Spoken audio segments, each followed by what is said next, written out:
독감은 감기랑은 완전 카테고리가 다른 거예요. 독감이 왜 다르냐? 전신의 합병증을 만들어요.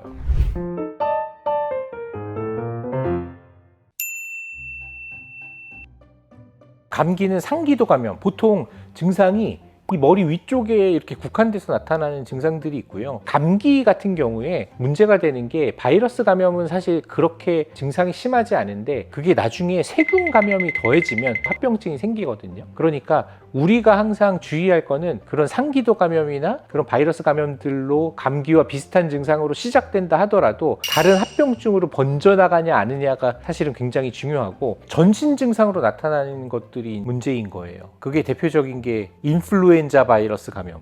그게 독감이에요. 인플루엔자. 독감은 감기랑은 완전 카테고리가 다른 거예요. 독감이 왜 다르냐? 전신의 합병증을 만들어요. 예를 들어서 폐렴이 생긴다든지 심장질환이 생긴다든지 콩팥에 문제가 생긴다든지 전신적인 합병증이 생겨요. 냄새도 못 맡고 뭐 이런 것들.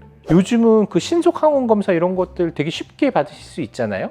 약국에 가시면 키트 사실 수 있고 독감이랑 뭐 코로나 이런 것들은 한번 증상이 심하고 단순히 내가 감기인 것 같지 않고 뭐 숨이 차다든지 이런 전신에 합병증이 있다고 의심이 되면 그런 검사를 해보시는 게 좋습니다. 어릴 때부터 기침 많이 하다 보면 폐 아플 때 있잖아요. 이거 막 쓰리고 막 피 나올 것 같고 그런 게 이제 일반 감기는 아니었던 거네요. 아니죠. 그 감기가 보통 목에 걸리는 가래 때문에 감기 기침을 하는 거예요. 폐가 문제가 있는 게 아니고. 근데 물론 폐렴 같은 게 생길 수 있는 거죠. 그거는 감기에서 합병증으로 폐렴이 온 건데 기침을 많이 하는 것 자체만으로 폐렴이 오지는 않지만 어떤 2차적으로 박테리아 감염이 되면서 폐에도 분비물이 많이 분비가 되고 염증 세포들이 분비가 되면서 거기 염증이 생기면 그거는 이제 큰 문제인데 그냥 단순히 뭐 가래가 보통 우리 PD님들은 어떠신지 모르겠는데 저는 기침 감기에 걸리면 자기 전에 항히스타민을 먹고 자요. 항히스타민은 이런 가래나 이런 것들, 알레르기 반응이나 이런 것들에 조금 둔하게 만들어주고 어떤 그런 알레르기나 이런 것들을 조금 눌러주는 약이에요. 그래서 보통 가래가 많으면 목에 분비물이 많아서 그렇거든요. 근데 항히스타민 먹으면 그런 것들이 좀 도움이 되기는 합니다.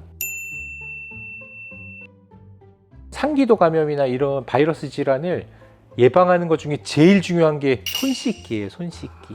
흐르는 물에 비누칠 해가지고 손을 한 30초 이상. 그러니까 항상 저희 같은 이제 의사들은 수술 전후로 해가지고 손을 정말 습진 생길 정도로 씻거든요. 손이 사실 우리가 생각하는 것 이상으로 콧구멍, 입 이런 거 엄청 많이 만지기 때문에 정말 이 감염의 매개체가 되는 거예요. 손 씻는 게 정말 제일 중요하다. 그리고 밤 늦게 맨날 술 드시고 이렇게 건강을 해치는 이 바이오리듬을 해치는 그런 이제 불규칙적인 생활들을 몸의 어떤 바이오리듬을 잘 유지하는 게 사실 되게 중요하고 그리고 집에 특히 요새는 뭐 혼자 사시는 분들도 많지만 집에 환기시키는 거 되게 중요해요. 심지어는 밖에 막 미세먼지가 많아요 이래도 환기시키는 게 안에 만약에 오염물질이 있다면 그거를 창문 열어놨을 때 훨씬 더 오염을 낮출 수 있어요. 공기청정기 있을 거 아니에요? 미세먼지는 걔보고 알아서 하라고 하고 정기적으로 환기를 시켜주는 게 그 바이러스 감염 예방이 엄청 중요합니다.